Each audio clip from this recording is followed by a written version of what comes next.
Bismillahirrahmanirrahim. Alhamdulillahirabbil alamin. Nahmaduhu wa nasta'inu bihi wa nasta'dihi wa nastaghfiruh.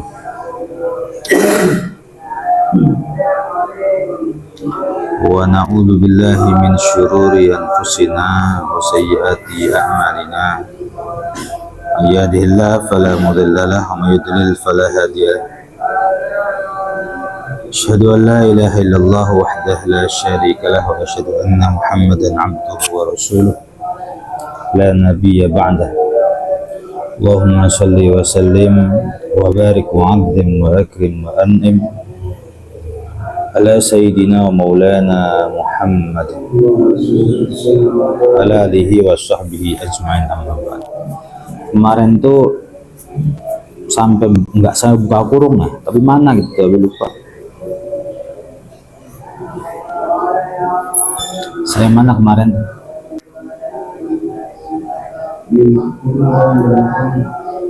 Di? Hah? Qala syekhuna. Qala ngendi kok? Sapa syekhuna guru gitu. Imam Ibnu Hajar Al-Haytami pasti. Walladzi utawi perkara yadharu kang pertela apa alladzi iku annahu satuhune sakliyane biji ghairul hub iku inta ghayyara nalikane owah apa ghairul hub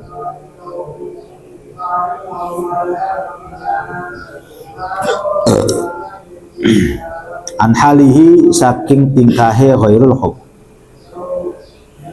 qoblal bal'i ing dalem sadurunge tertelan walau yasiron lan senejan iku cilik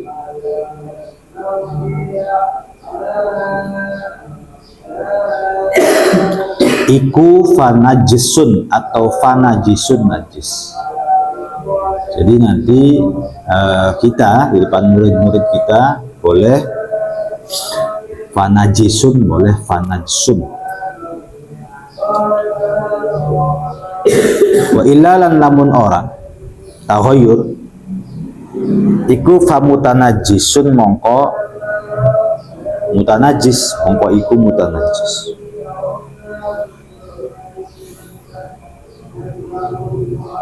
Berarti ada kaitannya, masih ada kaitannya dengan sekarang. Ulang ya. Walau rafat au qa'at bahimatun habban. Kalau ada binatang yang memuntahkan biji yang masih bisa tumbuh, bahkan bukan memuntahkan saja, ketika buang kotoran ternyata kotorannya itu biji yang keluar dari hewan tersebut, misal, maka apabila bijinya itu keras, fa in kana sulban, apabila bijinya keras, bihaitsu law zuri'a nabat, bijinya keras dan kalau ditanam ini bakal tumbuh, maka itu dianggap mutanajis. Bukan najis tapi mutanajis, beda ya antara mutan. Kalau najis itu ya iya itu kotoran, najis muntah-muntahan najis. Tapi kalau mutanajis yang terkena najisnya, tembok terkena muntah-muntahan, maka tembok ini najis atau mutanajis. Gitu, paham ya? Itu hanya mutanajis. Artinya kalau mutanajis bisa dibasuh, bisa dimakan itu biji-bijian. Begitu maksudnya begitu. Yughsalu wa yu'kal, bisa dibasuh bisa dimakan karena bukan benda najis, itu hanya mutanajis. Kalau mutanajis lantai, mutanajis ada kotoran ayam, kotoran ayamnya najis, lantainya mutanajis, tinggal dibasuh bersih lagi. Hewan kok misalnya, itu berupa biji-bijian, biji-bijiannya itu nggak lentur, keras gitu ya, keras. Kemudian bisa ditanam sepertinya. Kayaknya kalau ditanam biji kurma yang keluar. Kalau ditanam masih segar, masih tumbuh. Maka biji yang keluar dari anusnya hewan tersebut yang keras itu hukumnya mutanajis. Bisa dibasuh, bisa dimakan. Begitu maksudnya.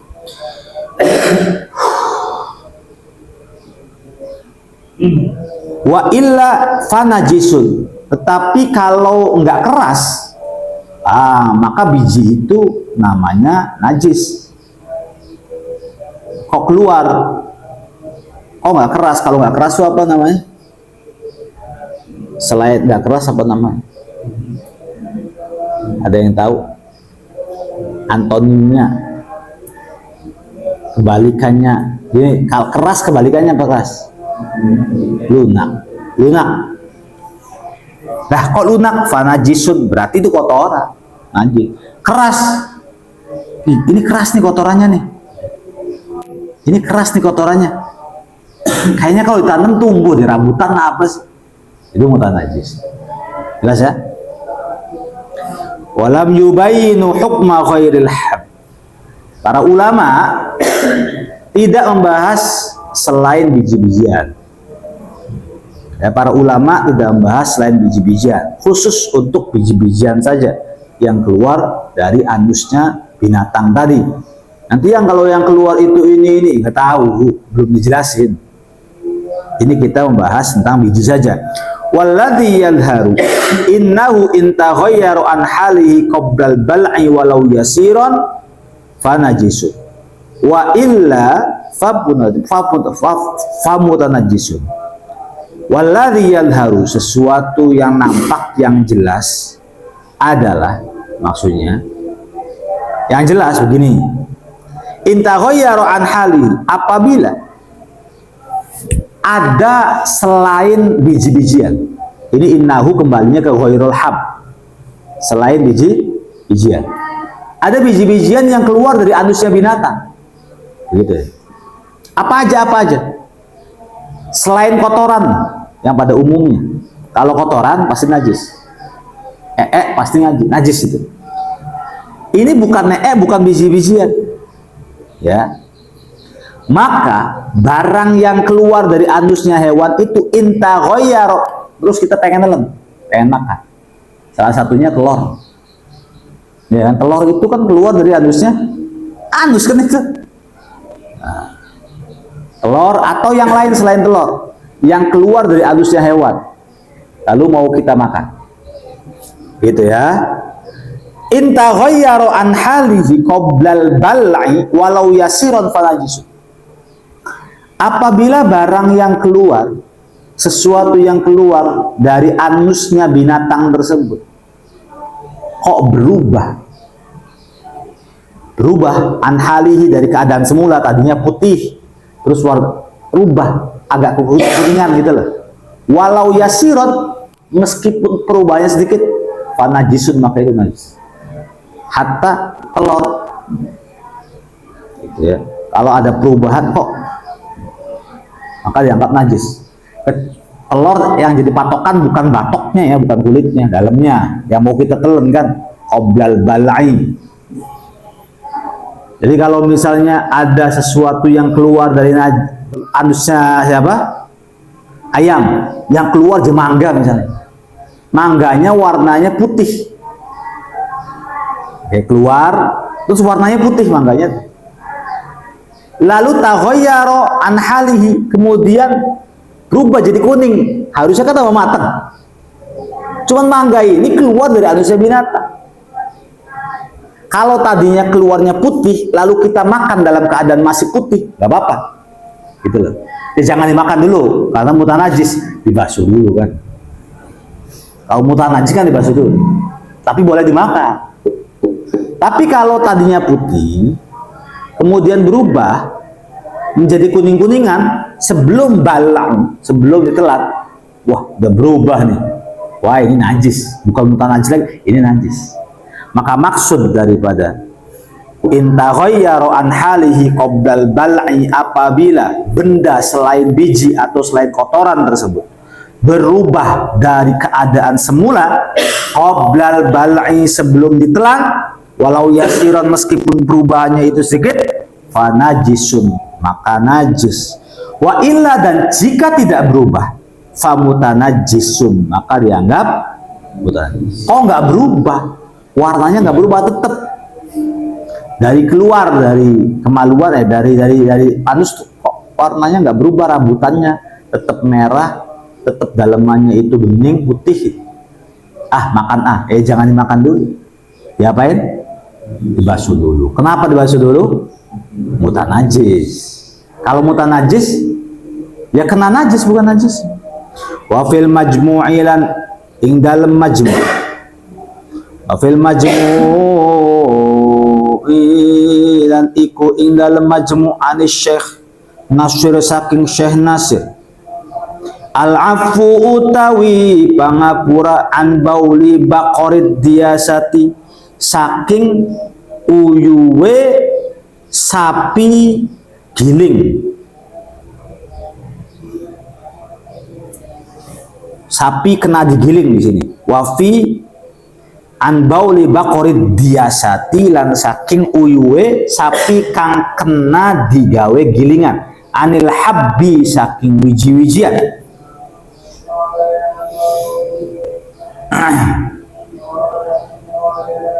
Di dalam kitab Majmu' ada pernyataan dari Syekh Nasir. Apa? Bahwa dimaafkanlah kencingnya, dimaafkanlah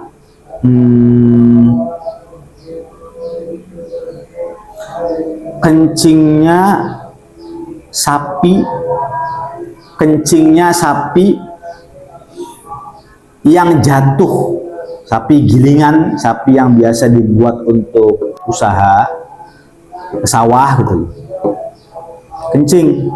Kencingnya di biji, maka dianggap najisnya najis maafur, tapi najis ya, tapi al-afu najisnya tetap dimaafkan, dan itu hal yang biasa.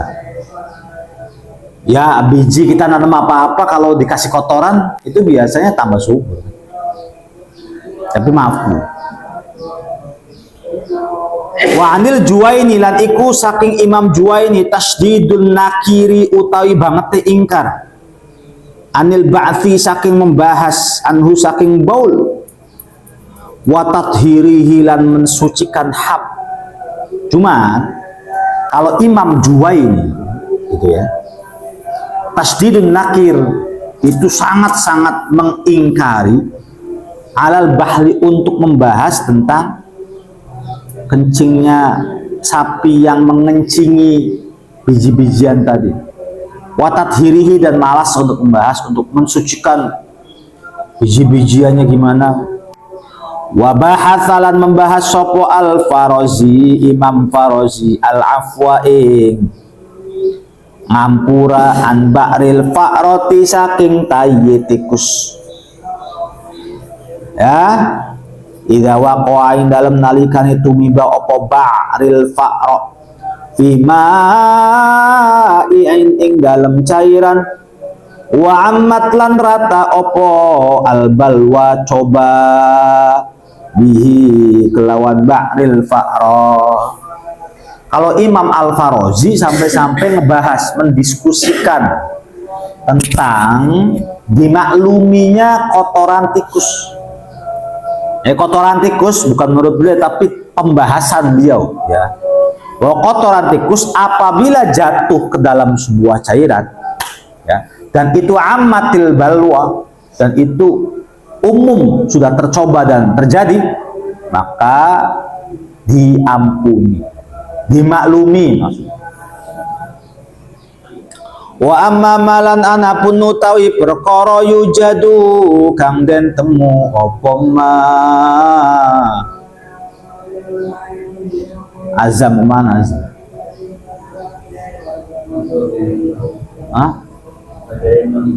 Badal imam. Kelas apa?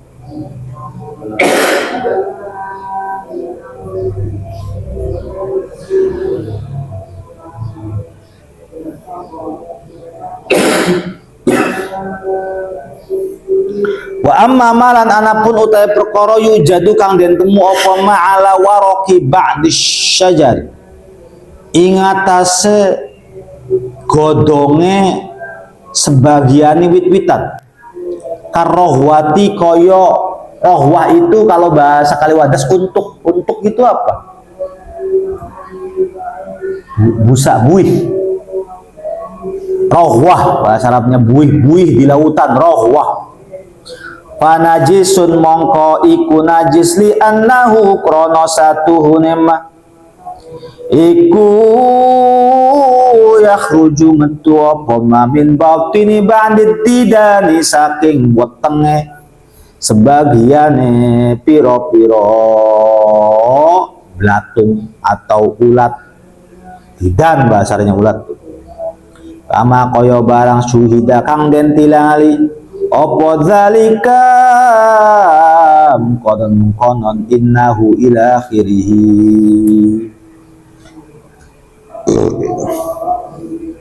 Wa amma ma yujadu ala warqi, ini sudah pernyataan asli beliau saya nudinya.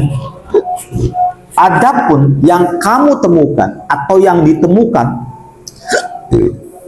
pada sebagian dedaunan atau dedaunan itu kayak ada busa. Dedaunan kalau zaman dulu tuh yang warna putih itu loh, tahu ya? Yang kayak busa itu. Kita kalau ke kebun-kebun itu di daun tuh melihat ada putih-putih. Ya, kayak busa ya, bentuk kayak rumah-rumahan begitu loh. Nah, rohwah itu. Busa.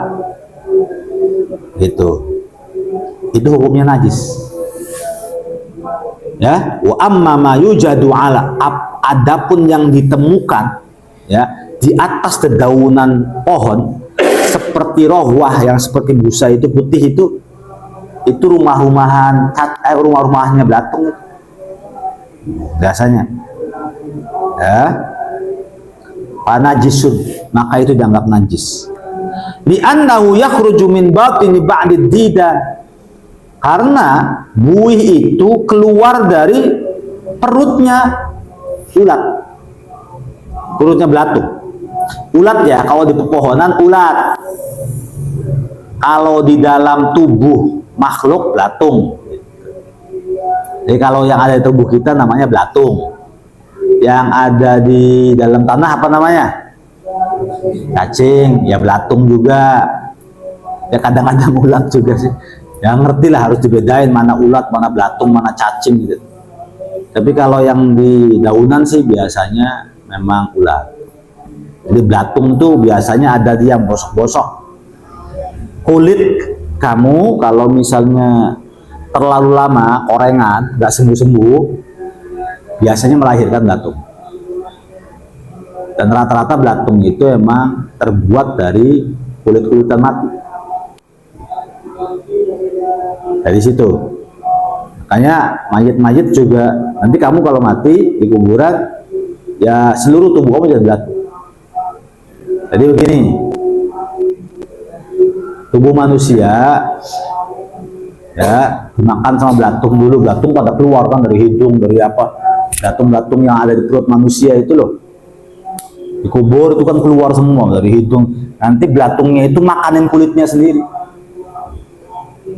Ya, telinga kita apa semuanya akan dimakan sama belatung.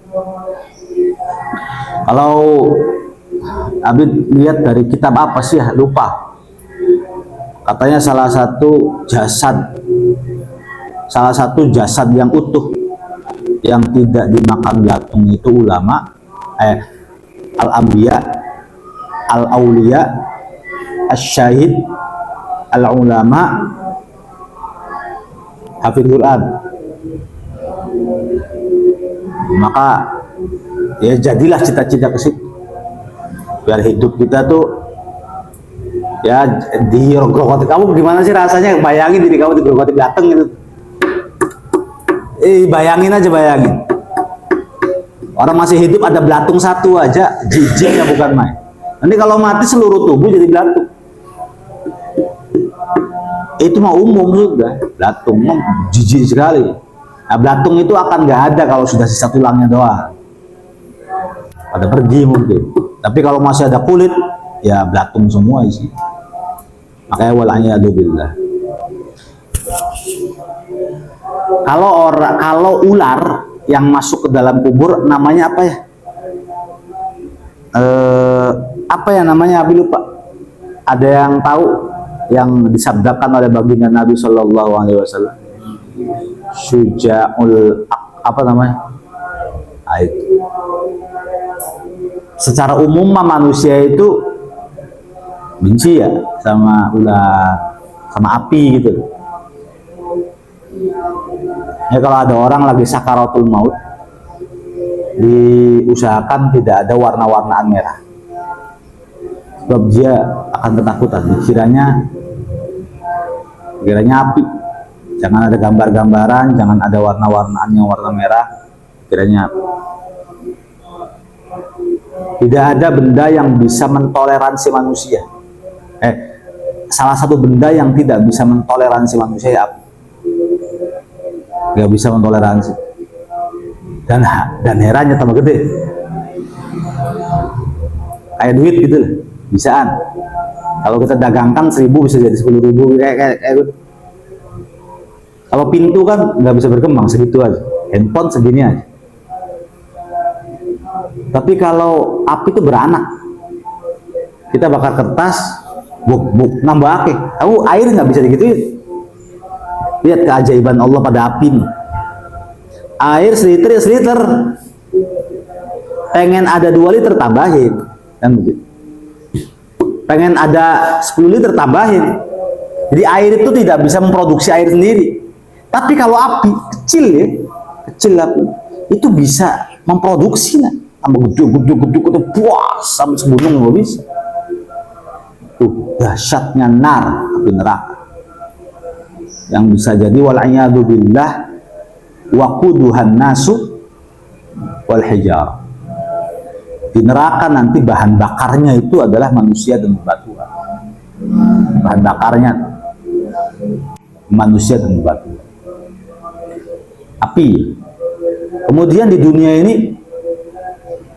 apa sih binatang yang buas yang menjijikkan? Ya ular, buas menjijikkan. Singa buasnya saja, tapi nggak menjijikkan. Segala binatang yang buas, yang mengerikan di dunia itu akan kita jumpai lagi di neraka. Jadi singa, kemudian beruang, ya macan, ya ular, itu akan ditemui lagi di neraka. Di surga nggak ada. Mungkin ada di surga, diompongin dulu. Buat hiburan aja kayak orang-orang Arab gitu loh. Nah di kuburan itu bukan singa yang keluar, nggak ada singa, ular. Karena ular itu akok nama kayaknya. Ular itu memang tempatnya di dalam bumi. Jadi cacing itu bisa nyelap-nyelip ke cari tanah yang kira-kira gembor, tidak ada batunya, itu bisa nyelap-nyelip begitu. Begitu juga ular. Makanya jangan heran kalau di dalam bumi itu banyak ular sebenarnya. Banyak ular di situ. Lubang-lubang atau apa tuh, walau alam di sepiteng kita barangkali kan. Nah di kuburan itu nanti ada apa sih namanya? Abi lupa istilah yang disampaikan oleh Rasulullah itu. Ular yang kelak akan nakut-nakutin manusia, ularnya gede, menjijikan, berbisa lagi. Nah khusus ular itu datang untuk tarikus sholat, untuk orang yang meninggalkan sholat. Jadi kau biasa meninggalkan sholat di duniamu, ya siap-siap berjumpa dengan itu. Kalau ngaku muslim dan mukmin yang iman ya berharap jangan sampai pada lupain tuh. Seenggak-enggaknya di kamar juga sendirian, jangan nggak jamaah sama sekali. Atau kalau dulu sering nggak sholat, dikodok sekarang. Tahu kan aturannya, kalau orang punya hutang sholat, nggak usah sholat sunnah, gitu lah. Kalau kata Fatul Mu'in kan begitu, sholat wajib aja itu. Nanti habis duhur ya sholat wajib lagi, sholat duhur. Sebelum duhur sholat wajib lagi, dan sholat taraweh ya sholat subuh kabeh. Anggap aja sholat subuh tanpa kunut gitu loh. Setiap taraweh, imamnya taraweh, kemudian makmumnya itu shollu alaika ya Rasulullah. Lalu kitanya yang nggak pernah sholat subuh tuh, wis sholat subuh bae sampai 10 kali salam. Sholli fardhu subhi qadaan Allahu akbar. Sholli fardhu subhi qadaan Allahu akbar. Di 10 lumayan kan? 10 hari. Besoknya 10 hari lagi. Besok 10 hari subuh ada kesempatan untuk mengqadha subuh, mengelabui teman-teman jamaah kita yang lagi taraweh. Mereka nya taraweh, kita ya sholat subuh. Adapun nggak kunut ya nggak apa-apa sih. Jadi Syekh Zainul Al-Malbari itu dia mengatakan orang yang masih punya hutang sholat, usahakan lakukan sholat wajib. Gak usah sunah-sunahan. Nah, apalagi masih ada di pondok tuh masih ada kesempatan. Jangan sampai kita nanti babar blas nggak sholat, waliyadzubillah. Baik apapun hati kita ya, sebanyak apapun sumbangan dan sedekah kita, kalau nggak sholat tuh kayak kunci atau paspor sholat. Kayak ulama-ulama dulu tuh ya nasehatin agar hindari dari sampai tarikus sholat itu kan di dalam kita takbir atau safin termasuk khairul muhtaram yang kita membahas tentang apa tayamum atau apa air. Ya, kalau kita punya airnya sedikit, ada hewan yang dimuliakan itu haus, kasih air itu kepada hewan tersebut. Nah, tapi hewannya hewan terhormat. Hewan yang tidak terhormat itu apa saja? Salah satunya tarikus sholat. Yang ninggalin sholat itu termasuk hewan yang gak usah dikasih minum.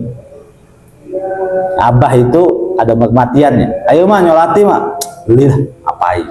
Lah, kenapa makanya kita radikal banget, tapi radikal bisa. Wong beli sembahyang ya abad. Isi mayat masa hidupnya nggak sholat. PKI. Jadi beli nyolat. Dahsyatnya sholat. Saya bersyukur kamu bisa melaksanakan sholat saja, berdiri tegak sholat, meskipun masih diatur sama kita pengurus. Tapi harus bersyukur. Diatur itu bersyukur. Saya tuh harus diatur gitu loh. Kalau saya itu adalah manusia yang harus diatur. Kalau nggak dikasih peraturan untuk saya nih, wah karpe dewek saya. Saya kok nggak ditutupin, saya kok nggak dikasih hijab, saya kok nggak dikasih benteng. Oh untuk saya nih, kacau saya. Ya, semua kejahatan saya lakuin, sebebas-bebasnya saya kerjain. Dari hal yang kecil sampai masuk ke penjara kemungkinan. Iya kan, yang tadinya pengen terbuka bebas, nggak mau diatur orang tua, nggak mau diatur sama pondok, bebas aja hidupnya. Ya, bisa jadi nggak bebas nanti, penjara, kriminal.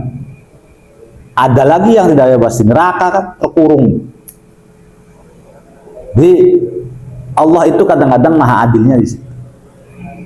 Yang sekarang bebas nanti nggak bebas. Yang sekarang nggak bebas nanti jadi orang bebas. Ngelakuin apa aja. Tapi yang sekarang tidak bebas diatur oleh sebuah sistem. Aturan-aturan untuk ngaji, untuk sholat.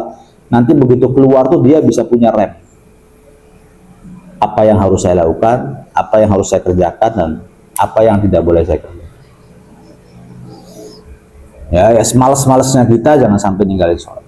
Meskipun harus sendirian sama, kalau bisa sih jamaah.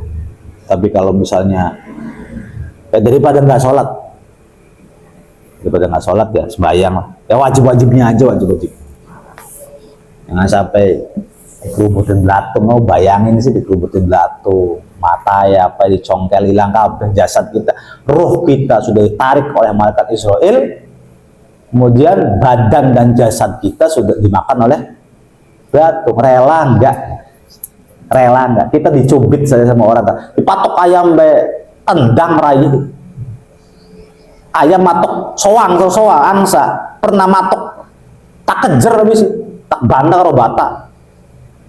Bocor enggak sih lu? Soang si dua ngamuk. Ya mengkel sih artinya banyak cilik ya. bocah cilik begitu. Apalagi kita digigitin sama belatung yang sangat nggak terima. Tapi kitanya itu nggak, kitanya itu sadar, cuman nggak bisa berbuat apa-apa. Jadi orang-orang di dalam kuburan jangan dianggap nggak sadar. Mereka tuh sadar, disiksa sadar. Didatengin malaikat mungkar nakir sadar. Sadar mereka. Dimakanin belatung pun sadar. Tapi saya harus berbuat apa? Mengedipkan mata aja nggak bisa. Ya, mengacungkan jari aja nggak bisa. Itu mayit. Makanya wa in ta'uddu ni'matallah la tuhsuha. Kalau kalian hitung-hitung nikmat Allah, kamu nggak akan bisa ngitung. Dikasih nikmat hidup, dikasih nikmat sholat, dikasih nikmat sholat tuh nih, dikasih nikmat bisa berdekatan diri kepada Allah meskipun masih dipaksa-paksa. Ayo bangun. Yang bangun itu Allah, bukan pengurus, bukan nabi yang bangun itu Allah. Begitu bangun. Kalau angin bangunnya ya emang kesurupan itu. Terus, aduh, males teman cah. Males dipaksa wudhu. Apakah wudhunya dapat pahala? Dapat. Yang ngebangunnya dapat pahala, si pelakunya dapat pahala. Nah, kelak ngelaksanain sholat, meskipun aras-arasan, oh, Akbar tuh, ngeluh, grundel, hatinya kemengkelan sama Abi misalnya, sama pengurus, dapat pahala nggak? Dapat. Yang bangunnya dapat pahala nggak? Dapat lagi. Jangan dikira percuma sembahyang lah masih dipaksa, nggak ada yang percuma. Percuma pakai hijab kalau hatinya kotor, nggak ada yang percuma. Nggak ada yang percuma. Kamu hijaban, kamu hafal Quran, kamu pinter kitab. Kok kamu buka kudung? Percuma dong semua amalnya. Nggak ada yang percuma itu. Dapat pahala semua. Ngapalin Qurannya dapat pahala, apa yang dapat pahala?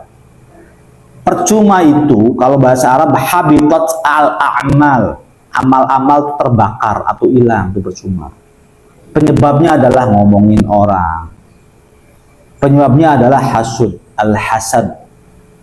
Ya, ya'kulul hasanat kama ta'kulin narul hutab. Hasud itu akan memakan kebaikan-kebaikan seperti halnya apa?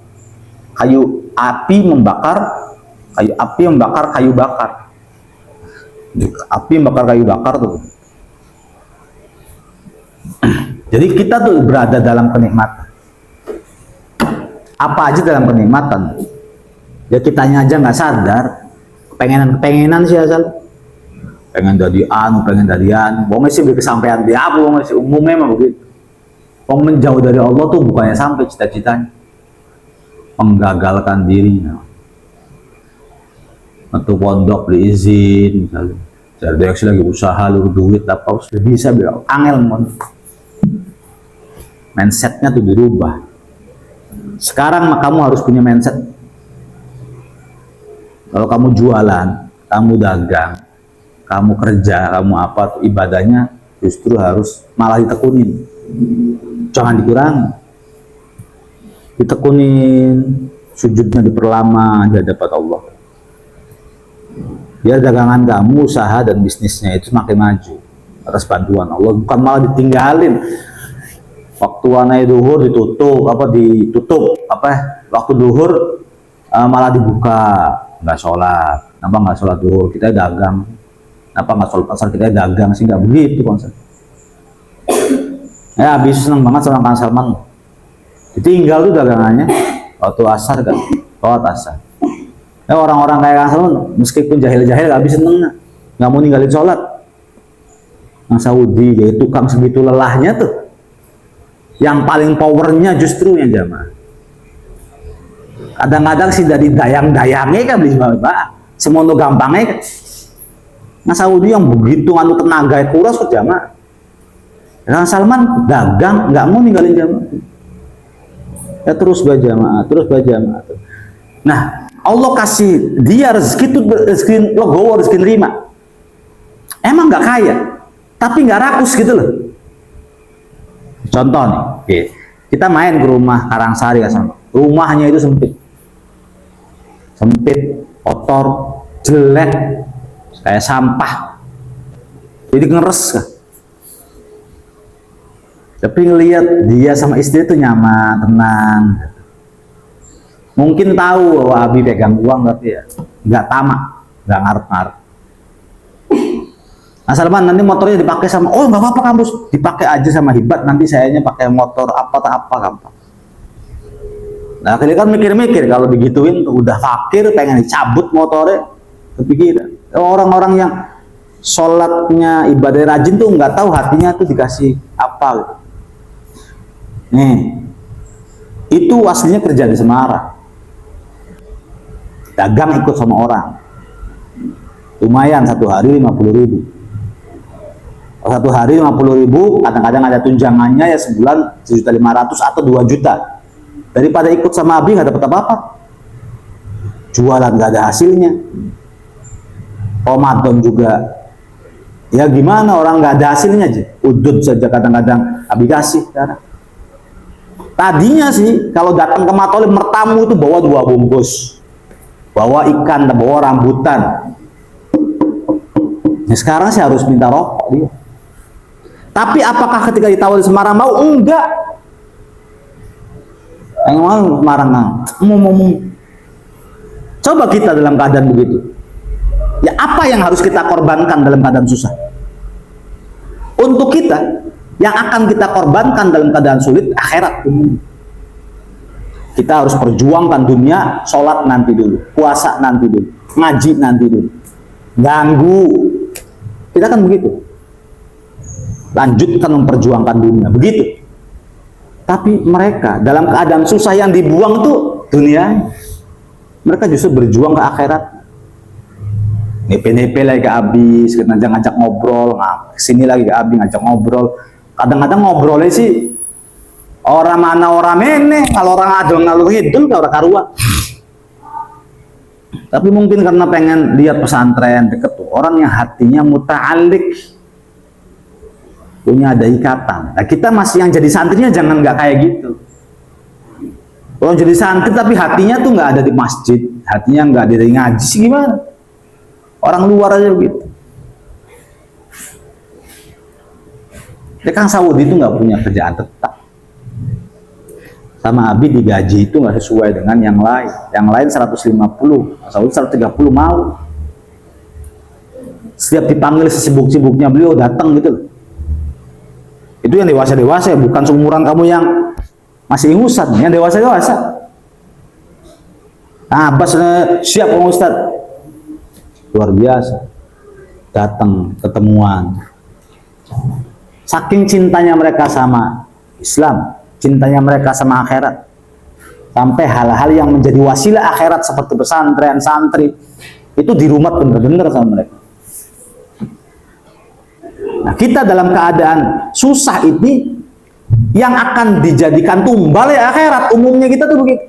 So kamu suatu ketika kerja keluar dari Matolib, apa sholat masih utuh? Hilang paling-paling. Kita nggak mau doain begitu ya. Mudah-mudahan kita istiqomah. Umumnya hilang kan. Bumbuan puasa kan. Kaya-kaya sih bumbuan.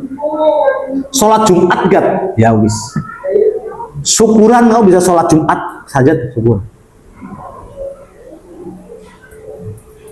Tumben, Rabinya ngomong tumben mah oh sejadah. Alumni pesantren gitu diomong itu tumben Rabinya sih gimana? Alumni pondok, lulusan pesantren, mantan santri lah, mantan sudah, anggap aja mantan. Nah, terus kalau santri gak ada mantannya, anggap aja mantan. Sholat Jumat, ya pundaknya diselendangin sejadah begini, pakai kaos, sama motor, mendi Pak. Iku Bu pengen masjid, tumben, wis laknat kita makanya. Kalau sudah ada kata-kata tumben itu berarti artinya beli pernah sholat Jumat gini berarti.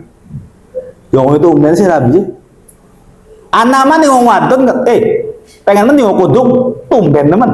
Mau kudung dia ngomong itu tumben sama suami. Santri begitu. Apa nggak malu sama? Dan biasanya kalau sudah begitu malas ke pondok, malas sowan, nggak mau ketemu kiai, nggak mau ketemu sama teman-teman santri yang lain. Nggak usah bahas masa lalu di pondok, nggak usah bahas Quran, nggak usah bahas Imritius, kita bahas masa depan aja, kemajuan. Nggak pernah sadar dia kematian berapa jengkal lagi. Ya, umumnya begitu. Kalau keluar dari pesantren sudah nggak sholat, jangankan ngaji, sholat beli-beli, maka handphone yang dia lihat, YouTube yang dia lihat, dipastikan nggak ada pengajian. Jangankan pengajiannya ulama lain, pengajiannya guru dewek yang pondok kabeh berada lengi. Sholat beli, ngaji beli, sholat Jumat itu tumben diomongin. Jadi sholat setahun siji bae, sholat riaya wis, Idul Fitri, ya berisin orang. Alumni, oke, kamu nggak apa jadi pedagang, jadi saudagar, jadi cuma sisi santrinya tuh nggak hilang lah. Bagaimana caranya agar kamu dikuatkan imannya? Selalu ingat akhirat. Seperti halnya ya Allah, kita beli pengen masuk dalam kuburan, saya dimakan belatung. Masukkan ke dalam hati kita al-khauf, al-khosyah, ketakutan. Kan kita nggak dikontrol nanti. Abi nggak bisa ngontrol kamu di luar, orang tua nggak bisa ngontrol kamu di luar. Yang ngontrol diri kamu sendiri adalah khauf dan roja, rasa takut dan harapan. Harapan kamu terhadap surga membuat kamu semangat. Rasa takut kamu terhadap neraka dan alam kubur itu pun membuat kamu semangat. Kamu yang tadinya malas-malasan, lalu melihat orang sakaratul maut bisa jadi semangat. Kamu orang tadi malas-malasan, lihat orang yang punya kanker, stadiumnya stadium 4, kepalanya udah botak, udah di kemoterapi, hidupnya ngelamun, dan nungguin mati sendiri. Kamu ajak ngobrol, ya Allah, Masya Allah, sabar ya Pak, sabar. Kamu ngasih nasihat ke dia, sabar-sabar, kamu yang akhirnya ingat sendiri, iya ya, wong lamun dalam keadaan kan, terus mas kita sih pengen sugi-sugi ya mana, pengen dadi wong sugi maning lah, Pak. Kita sih penting urip, penting dawa umur, kadang bayi nangis kan, penting sehat, sampai mesti sehat tuh, dijaga bener-bener kesehatan, aja kayak kita. Akhirnya dengan ngobrol berdua sama dia, semangat akhirnya ibadah yang mensyukurinya di semua. Ngobrolnya yang bener sama orang yang bener, jangan ngobrol sama orang yang nggak bener.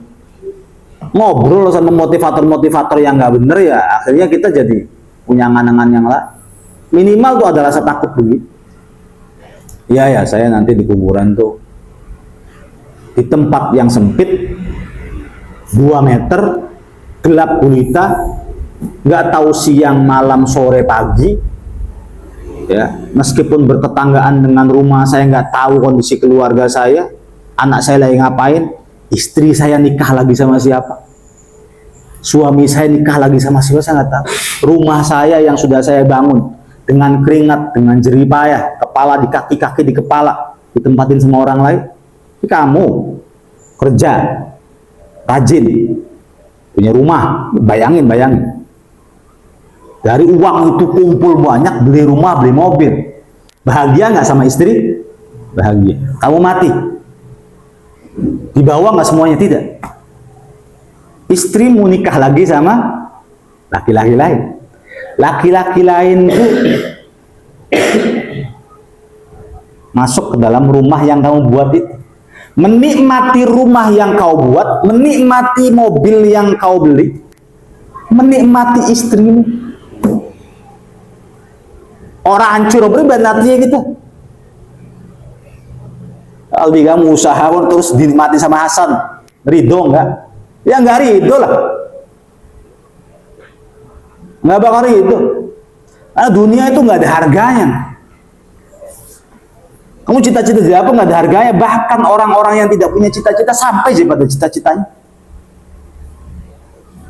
Nggak pernah nyangka jadi PNS gitu. Nggak pernah nyangka jadi pengusaha sukses saya.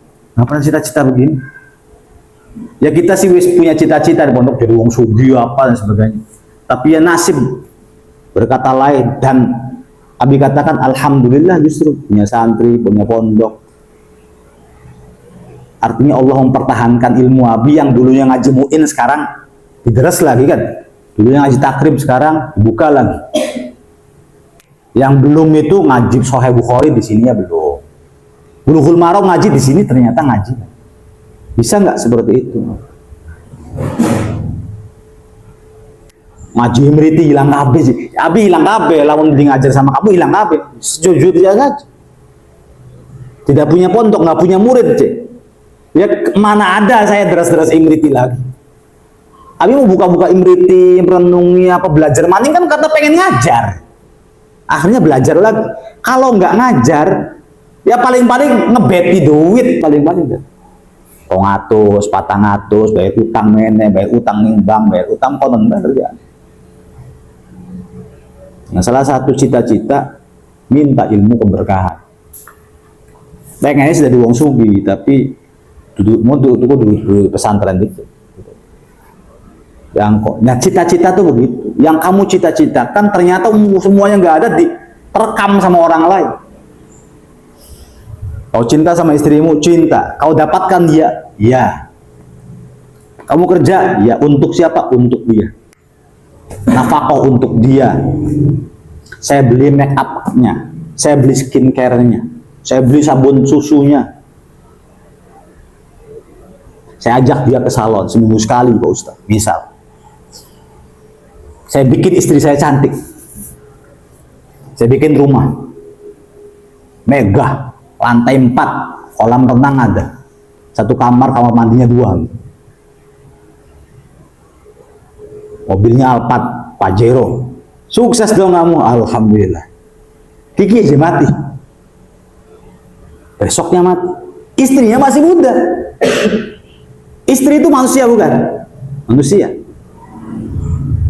Ketika kau mati, istrimu menangis setahun balik, merasa kehilangan setahun istri. Tapi setelah setahun dia sudah biasa tanpa kamu, tanpa adanya kamu, tanpa hidung belang kamu. Dia sudah merasa terbiasa sendirian. Akhirnya dia merundukkan pelukan dari laki-laki lain. Ya iya, orang biasa dipeluk sama suaminya, sama kamu, ya dia akan dirindukan. Dia rindu, gatel rasanya pengen peluk wong sejen apa. Cinlok lah dia. Atau ketemu di Facebook sama laki-laki lain. Kamu ada di mana? Ya, dia ada di mana? Di Grogoti Blatung lagi. Kamu lagi di Grogoti Blatung, rabimu demenan mana? Wis demenan maning kawin sama laki-laki itu. Barang wong lanang, wong duit-duit asli. Tapi nikah dengan istrimu yang kaya, yang mendapatkan warisanmu, akhirnya suami yang barunya itu dibawa ke rumah, menikmati rumahmu yang kau buat, menikmati kendaraan motor dan mobilmu yang kau beli, menikmati istrimu. Berarti kamu selama ini berusaha nabung duit untuk jadi orang kaya buat siapa? Buat dirimu sendiri atau justru buat orang lain? Orang lain dinikmati, enak spring bed. Yang punya, yang beli sana di kuburan kan? Dihajari malaikat mungkar nakir. Bu masuk neraka, kayak si neraka bu apa pun laki ira bu dengannya. Begitu. Terus beli rajin sembahyang. Ya mending rabi dikit kan yang mati ya, mah aja kita dikasih mati lah, sudah dikit belah, orang tak patah ini sekian desa. Kalau kita mati resiko, maka yang paling selamat adalah lakukan sesuatu karena ibadah, sudah. Dan punya istri nggak usah cantik-cantik, sing desak deh kah, aman tentram damai. Gak usah ganteng-ganteng punya suami itu. Kamu suami ganteng-ganteng ya, jantung ngebes tiap dina. Ganteng, pinter, anak kiai, bijaksana, ya, segalanya bisa. Ya siap-siap. Mimisen tiap dina misalnya. Ya karena khawatir sih kecangkol wadon. Begitu juga laki-laki kan. Istrinya juga cantiknya kayak spek bidadari. Ira mati kawin maning pasti itu. Artinya dia punya suami bukan satu dua. Bahkan di surga pun kata ulama, istrimu akan bertemu dengan suami yang baru, bukan denganmu. Salah satu ulama pendapat demikian. Jadi namun kamu pegel-pegel pagi siang, kok mikiri dunia, badan tuh dihancurkan untuk dunia. Kayak sih rada bodoh deh itu. Bodoh enggak sih bodoh? Tapi kalau kamu manfaatkan waktu selama hidup buat ibadah, ngaji yang benar, memperbaiki diri yang benar, kamu mati itu kayak enak pisan. Seakan-akan al-qabru makanul istirahah. Kubur itu adalah salah satu tempat istirahat. Luas, enak, pahala pirang-pirang. Kat, malaikat kok saya enak begini? Kira sih dengan rajin ngaji. Hari ngaji juga terlambat. Ngaji Quran baik, maksiat beli. Terus tempatnya ini kan saya enak. Jadi di dalam kubur itu salah satu surga itu akan diperlihatkan. Jadi kita ketika mati akan diperlihatkan ketika di akhir. Jadi Hawaii lu seneng banget. Barang ibadah yang pernah kerja rajin mengumpulkan uang banyak, duitnya banyak di ATM. Ada saldo 36 miliar. Keren nggak? Keren. Lalu ketika kau mati, selendang kerenmu di mana? Ini mati siapa 35 juta itu? Ahli waris. Ahli warisnya untuk siapa? Untuk pasangannya masing-masing. Jadi kau selama ini banting tulang kerja, ngeceki toko misalnya, punya pabrik, punya karyawan banyak, jadi orang penting, tanda tanganmu itu diperlukan banyak orang. Ternyata selama ini usahamu itu hanya untuk orang lain, nyenengin orang lain, bukan nyenengin diri sendiri. Kau punya uang 35 miliar, lalu diberikan kolak, dipangan kabeh koleknya, bisa nggak? Nggak bisa lah. Punya uang 2 juta, kamu belikan 2 juta es kelapa, makan seharian, bisa nggak? Nggak bisa. Emang nggak bisa kita begitu tuh. Saya nggak usah neko-neko. Nah, kalau kamu sholatnya masih rajin meskipun kepaksa-kepaksa kan, qulil hamdulillahi rabbil alamin. Katakanlah alhamdulillahi rabbil alamin. Banyak-banyak bersyukur sama orang tua aja, malahan orang tua kita mendoakan kita apa, jangan begitu kau pikir. Orang tua sayang begitu aja, anaknya malahan kang jadi masalah. Kayak Nabi Nuh karo Kanan gini sekarang. Nabi Nuh ayo pengen selamat mainin gunung digelem anaknya kan. Ya begitu Nabi Nuh dengan Kanan. Tapi kalau anak dengan orang tua serasi itu kayak jadi Nabi Ibrahim dengan Nabi Ishak, Nabi Ismail dan Ishak. Anaknya soleh-soleh Nabi Ibrahim karena istrinya soleh. Kalau soleh di dunia maka kelak. Jadi akhirnya yang kita takutkan seperti ini, wah saya digerogoti belatung. Apa syarat-syarat agar saya nggak digerogoti belatung?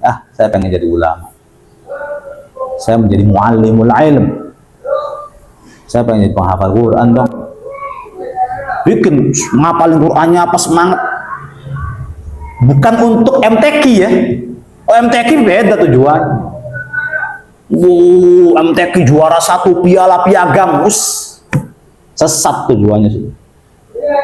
Tapi ngapalin Quran agar kelak nanti di alam kubur begini, agar nanti sakaratul mautnya mudah.